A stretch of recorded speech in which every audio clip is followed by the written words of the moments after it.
Ertugrul Ghazi season 3 کے قسط number 46 میں آپ سب کو خوش آمدید کہتے ہیں۔ اس قسط کا آغاز اس سین سے ہوتا ہے جہاں چاویدار قبیلے کے سپاہی باتو خان کو ڈھونڈتے ڈھونڈتے اس کے پاس پہنچ جاتے ہیں۔ باتو خان کہتا ہے اپنی تلواریں نیچے کر دو، میں خود یہاں گرفتاری دینے آیا ہوں، میں آپ کے آنکھوں میں چاویدار قبیلے کے لیے وفاداری دیکھ سکتا ہوں، یا تو آپ لوگ مجھے پکڑ کر قبیلے لے جاؤ یا میرے ساتھ مل کر اپنے قبیلے کو پرانے شاندار دنوں کی طرف لے جائے۔ ایک سپاہی کہتا ہے تم ہمیں کیا بتانے کی کوشش کر رہے ہو باتو خان؟ باتو خان کہتا ہے پہلے آپ لوگ یہ جان لو کہ میں غدار نہیں ہوں، میں صرف اورال کے حکم پر چلا ہوں، لیکن اورال بلا شبہ ایک غدار ہے۔ پھر سپاہی کہتا ہے ارطغرل ہنلی بازار میں اسے سزا دے دے گا، وہ اپنی گناہوں کے ساتھ دفن ہو جائے گا باتو خان، لیکن ان سب چیزوں کا ثبوت کہاں ہے؟ باتو خان کہتا ہے میں نے سب کچھ اپنے آنکھوں سے دیکھا ہے، میں نے یہ بھی دیکھا ہے کہ اس نے ارطغرل کی سونے کی کان بند کر دی تھی۔ سونے کی کان کا سن کر سپاہی کچھ سوچ میں پڑ جاتے ہیں۔ دوسری طرف چولپن کی طبیعت خراب ہونے کے بعد قبیلے کی دائی اس کا معائنہ لے رہی تھی۔ معائنے کے بعد وہ کہتی ہے اسلحان خاتون مجھے افسوس ہے، بچہ مر چکا ہے۔ یہ سننے کے بعد اسلحان خاتون رونے لگتی ہے اور پھر غصے میں کہتی ہے ارطغرل۔ دوسری طرف چاویدار قبیلے کے مرکزی خیمے میں جرگہ شروع ہو چکا تھا تاکہ نئے سردار کا انتخاب ہو سکے۔ الیار کہتا ہے سب سے پہلے میں آپ سب لوگوں کا شکریہ ادا کرنا چاہتا ہوں، آپ لوگوں نے یہاں آ کر مجھے شرف بخشا ہے۔ اپنے بابا کے وفات کے بعد میں اپنے قبیلے کا نیا سردار بننا چاہتا ہوں۔ یہ سن کر قبیلے کا ایک آدمی اجار کہتا ہے آپ نے قبیلے کے معاملات کو بے نقاب کر دیا تھا اور اپنے باپ کے موت کا وجہ بنے ہو، اور اب آپ قبیلے کے سردار بننا چاہتے ہو، لیکن آپ یہ جان لو کہ نہ ہی میں اور نہ ہی جرگے کے دوسرے لوگ یہ ہونے دیں گے۔ آپ سے پہلے قبیلے کی سرداری کا حق میرا ہے۔ اتنے میں اسلحان اندر داخل ہو جاتی ہے اور کہتی ہے الیار کی وجہ سے ایک اور موت ہو گئی ہے۔ یہ سن کر الیار غصے میں کڑا ہو جاتا ہے اور کہتا ہے اپنی حد میں رہو اسلحان۔ اسلحان کہتی ہے اورال بائی کا بچہ پیدا ہونے سے پہلے ہی فوت ہو گیا ہے۔ چولپن خاتون اورال بائی کا دکھ برداشت نہیں کر سکی اور وہ خود بھی موت سے لڑ رہی ہے، اور آپ لوگ یہاں نئے سردار کے بارے میں بات کر رہے ہیں۔ پھر اسلحان الیار کو کہتی ہے اس سب کی ذمہ دار تم اور ارطغرل ہو، یہ کہہ کر وہ باہر نکل جاتی ہے۔ دوسری طرف باتو خان چاویدار قبیلے کے 3 سپاہیوں کو سونے کی کان کا لالچ دے کر اپنے ساتھ ملا لیتا ہے اور انہیں کہتا ہے کل تم ایک جگہ آ جانا، پھر میں تمہیں سونے کی کان دکھاؤں گا۔ دوسری طرف ترگت اورال کو لے کر ہنلی بازار میں پہنچ گیا تھا۔ اتنے میں ارطغرل بھی وہاں آ جاتا ہے تاکہ وہ اورال کو سزا دے سکے۔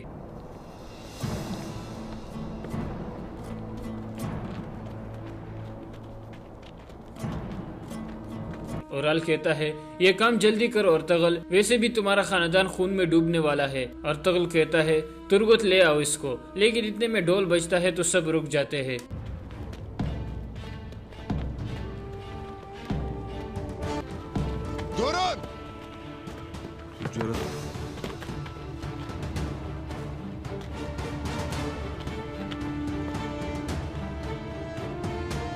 ویسولیس وہاں پہنچ جاتا ہے جو پیتروس اور لسکارس کو بھی اپنے ساتھ لاتا ہے۔ پھر وہ پاس آ کر قاضی سے کہتا ہے قاضی حضرت میں کچھ کہنا چاہتا ہوں۔ قاضی کہتا ہے بولو کمانڈر ویسولیس۔ ویسولیس کہتا ہے قاضی حضرت جیسا کہ میں بھی گورنر بن چکا ہوں تو امن قائم رکھنا میری بھی ذمہ داری ہے، اس لیے میں ان 2 قاتلوں کو آپ کے پاس لے کر آیا ہوں۔ اتنے میں سعادتین بھی اپنے آدمیوں کے ساتھ وہاں پہنچ جاتا ہے۔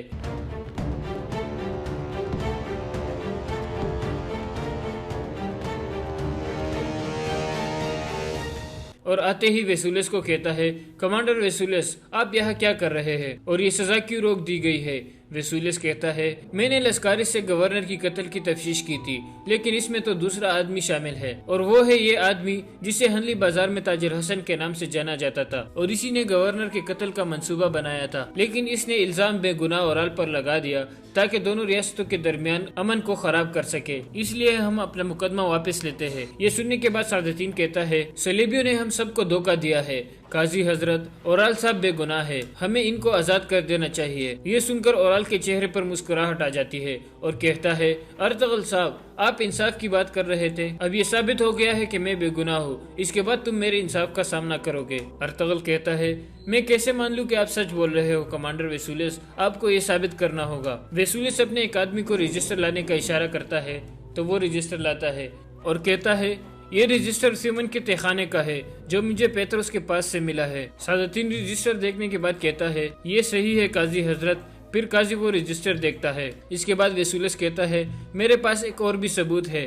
پھر وہ ہیلینا کو وہاں بلاتا ہے اور کہتا ہے کیا یہ وہی آدمی ہے جس نے شاہی قافلے پر حملہ کیا تھا؟ ہیلینا کہتی ہے ہاں یہ وہی آدمی ہے، یہ ان سب کا کمانڈر تھا۔